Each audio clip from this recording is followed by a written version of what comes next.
નમસ્કાર ખેડૂત મિત્રો, હું પ્રાઇમ એગ્રી કેરમાંથી યશ ડોબરિયા. આજે આપણી સાથે એફએમસી કંપનીમાંથી સાહેબ આવેલા છે.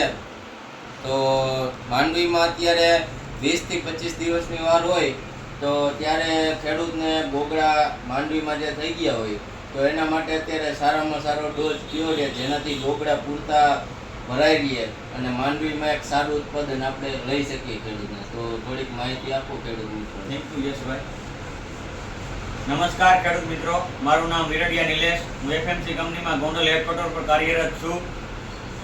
આજે આપણે મગફળીમાં 20-25 દિવસની વાર હોય જ્યારે પાકવાની વાર હોય ત્યારે ગોગડા માંડવીમાં ગોગડા રહી જાય, તે ગોગડા વધારે ભરાવદાર થાય તેના માટે કઈ પ્રોડક્ટ વાપરવી અને તેમાં વજનમાં વધારો થાય અને તેલની ટકાવારીમાં વધારો થાય તેની માહિતી આપશું. સૌપ્રથમ એફએમસીનું લિજેન્ડમાં 20% ઓર્ગેનિક પોટાશ અને 1.5% સલ્ફર આવેલું હોય છે અને સાથે સર્જ ટેકનોલોજી આવેલી હોય છે. સર્જ ટેકનોલોજી એટલે કે systemic of regulation of gene expression. તે છોડના જનીન ઉપર કામ કરે છે કે માણસમાં જેમ વાળ કાળા હોવા, માણસની હાઇટ વધારે હોવી, તેમાં છોડના પોપટાના જીન ઉપર કામ કરે છે. સ્વાદ, આકાર, ચમક, કલર, મીઠાશ ઉપર કામ કરે છે.